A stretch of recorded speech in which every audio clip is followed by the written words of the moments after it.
குட்டி வசனம் வாசிக்க போகிறோம் ஃப்ரெண்ட்ஸ். இந்த வசனம் எங்கே இருக்குன்னா 2 தீமோத்தேயு 3வது அதிகாரம் 6வது 7வது வசனங்கள் ஃப்ரெண்ட்ஸ். நான் வாசிக்கிறேன் ஃப்ரெண்ட்ஸ்.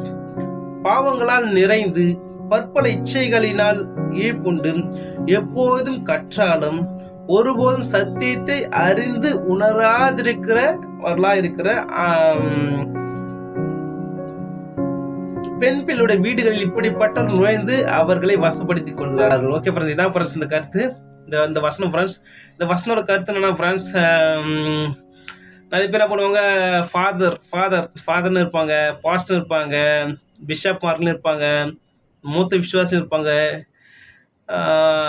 இவங்க என்ன பண்ணுவாங்கன்னா, இந்த வசனம்லாம் அந்த 2 அதிகாரம் 1வது வசனம் அது ஒரு 6 வசனம் தொடர்ந்து வாசனம் வந்தீங்கன்னா அவங்களுடைய குணங்கள் பற்றி அப்படி இருக்கும் ஃப்ரெண்ட்ஸ். அவங்க பார்த்தோன்னா அப்பா அம்மா மதிக்க மாட்டாங்க, தற்பிரியர் இருப்பாங்க, பணப்பிரியராக இருப்பாங்க, வீம்புக்காரராக இருப்பாங்க, இச்சை அடக்கம் இல்லாதவர்களாக இருப்பாங்க, அப்பா அம்மா அடிக்கிறவங்களா இருப்பாங்க, சுவாப அன்பில்லாதவர்களாக இருப்பாங்க. இப்படி பாட்டில் நீ விட்டு விலகு அப்படி சொல்லிட்டு தேவ பக்தி வேஷத்தை தரித்து கொண்டு, அதாவது ஃபாதர் தான் ஒயிட்டு தான், பைபிள் தான், தொட்டத்துக்கெல்லாம் வசனம் தான், தரிசனம் தான், அற்புதம் தான், அதிசயம் தான், நோய் சுகமாகும், பேய் ஓடும்.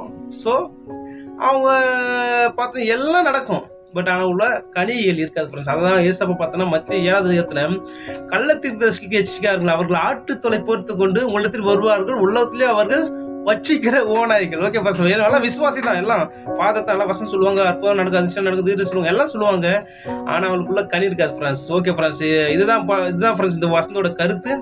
ஓகே ஃப்ரெண்ட்ஸ், இதுல இருந்து நான் ஒரு கருத்து கொஞ்சம் கருத்து உங்களை பேச நான் விரும்புகிறேன் ஃப்ரெண்ட்ஸ். என்னன்னா ஃப்ரெண்ட்ஸ், இப்போ இவங்க பார்த்தா இந்த உலகத்துல நான் நிறைய வீடியோ போட்டேன் ஃப்ரெண்ட்ஸ்.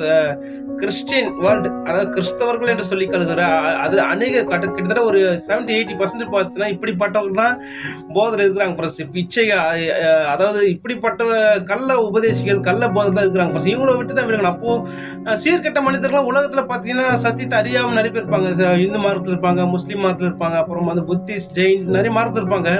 ஆனா அவங்க வந்து பாத்தீங்கன்னா அவங்கள கூட பேசக்கூடாது, அவங்கள விட்டு விலகணும்னு சொல்லிட்டு இல்லை பிரதர்ஸ். அவங்களுக்கு சத்தியம் தெரியாது, மனசாட்சி இருந்தாலும் கொஞ்சம் அவங்களுக்கு வந்து நம்ம அவங்க கூட நம்ம தள்ளிக்கூடாது பிரதர்ஸ். அவங்கள கூட நம்ம பேசணும், அவங்க நேசிக்கணும், அவங்களுக்கு நன்மை செய்யணும் பிரஸ், அவங்களுக்கு நம்ம சத்தியத்தை சொல்லணும். நான் சொல்ற விஷயம் என்ன, ரட்சிக்கப்பட்டவர்கள் அந்த 2 தீமோத்தேயு 3வது பார்த்தீங்கன்னா ரட்சிக்கப்பட்டவர்கள் குறித்து, அதாவது சகோதரர் எனப்பட்ட ரட்சிக்கப்பட்ட இயேசு கிறிஸ்துவை ஏற்றுக்கொண்டு அவருடைய வசனத்தை அறிந்து சத்தியத்தை அறிந்து வாழாமல் இருக்கிற அப்படிப்பட்டவர்கள் பத்தி தான் இந்த வசனங்கள் இருக்குது ஃப்ரெண்ட்ஸ். இப்படிதான் கள்ள போதர், கள்ள உபதேசிகள் ஃப்ரெண்ட்ஸ். இவங்க என்ன பண்ணுவோம்னா ஃப்ரெண்ட்ஸ், இவங்க பார்த்தீங்கன்னா